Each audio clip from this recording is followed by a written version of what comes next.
Assalamualaikum warahmatullahi wabarakatuh. Asyhadu an la ilaha illallah wa asyhadu anna Muhammadar Rasulullah. Allahumma sholli ala Muhammad wa ala ali Muhammad. Salam sehat dengan bekam. Bekamnya bekam sehat, sunnah, empiris, holistik, aplikatif, dan terpadu. Saya Trihari Fajaryadi, salah satu penggiat bekam dan penggiat Tibun Nabawi. Dalam mengobati klien atau pasien, ada prinsip dasar yang harus dipakai seorang pembekam. Yang pertama adalah aman, yang kedua nyaman, yang ketiga efektivitas atau kebermanfaat dari bekam itu sendiri. Nggak bisa dibalik-balik. Misalnya bicara tentang efektivitas, fokus pada mekanisme kerja bekam, manfaat bekam, tapi mengabaikan rasa aman dan kenyamanan dari klien. Jadi yang pertama aman dulu, baru nyaman, dan berikutnya bicara tentang efektivitas. Kenapa begitu? Karena ini demi kepentingan bagi kita sebagai pembekam dan bagi klien. Kebermanfaatan dan menghindari dari hal-hal yang tidak diinginkan. Contoh misalnya, ketika kita bicara aman, dalam proses pembekaman itu kan ada proses persiapan sebelum pembekaman, saat pembekaman, dan pasca pembekaman. Ada hal-hal yang tidak diinginkan bagi klien, misalnya terjadi malpraktek bekam. Ada hal-hal yang tidak diinginkan oleh terapis bekamnya. Bisa mengalami atau mengalami delik aduan, atau misalnya lagi terjadi penularan penyakit dari pasien ke terapis bekamnya. Nah, kenapa aman itu penting? Karena untuk menghindari hal-hal yang tidak diinginkan. Oleh karenanya, satu, ketika persiapan pasien. Jadi dalam persiapan pembekaman itu ada persiapan pasiennya, persiapan kita sebagai pembekam, dan persiapan instrumen bekamnya. Dalam mempersiapkan pasien untuk menghindari hal-hal yang tidak diinginkan, maka kita harus mempunyai pengetahuan tentang apakah pasien ini bisa dibekam atau tidak. Itu yang pertama.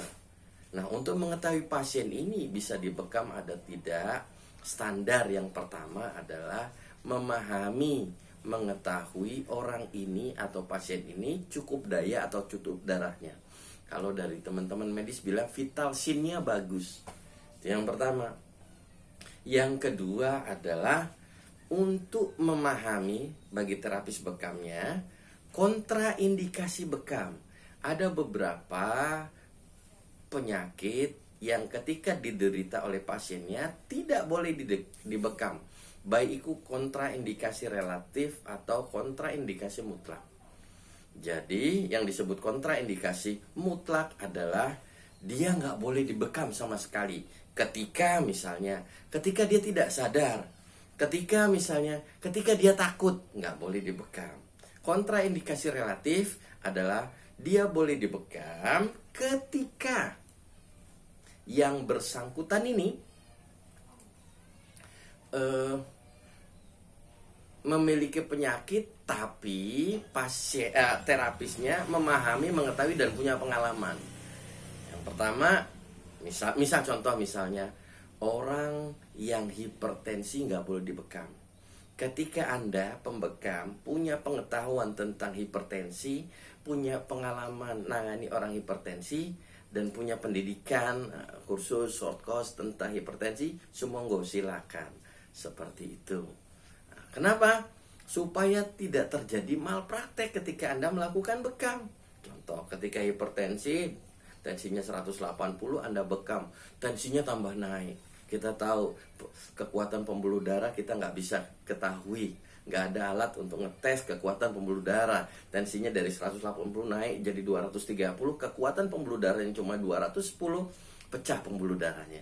Kalau pecahnya di kaki nggak apa-apa, pecahnya di kepala, stroke dia. Maka terjadi malpraktek bekam. Kalau orangnya nggak nuntut nggak apa-apa, tapi kalau pihak keluarga menuntut, maka terjadi delik aduan. Itu nggak aman buat Anda sebagai pembekam. Itu contoh dari. Bagaimana dengan kita? Yang pertama, kenapa harus aman dulu pembekam ini? Yang pertama adalah aman dari tertularnya penyakit infeksius. Maka ketika Anda membekam, gunakanlah protokol kesehatan. Gunakanlah SOP yang sudah ada. Kenapa? Aku udah aman bagi kita. Contoh, saya umurnya 45 tahun, kondisi timus saya nggak sehebat dengan orang yang 30 tahun. Maka saya akan pakai masker yang KN95. Kenapa? Orang yang tertularnya penyakit itu kan karena 3 hal.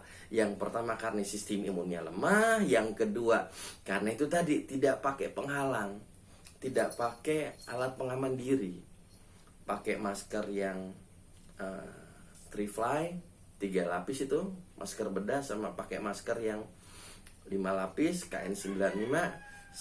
Lebih efektif pakai KN yang 95. Demikian contoh itu tadi ya, bagaimana aman bagi kita bagaimana aman bagi kita tidak terdapat delik aduan. Salah satu contohnya kita punya izin. Salah satu contohnya adalah bagaimana kita melakukan screening awal ketika kita ingin membekam. Bagaimana kita pakai bekamnya nggak langsung banyak titik. Aman bagi kita sebagai pembekam. Demikian. Wassalamualaikum warahmatullahi wabarakatuh.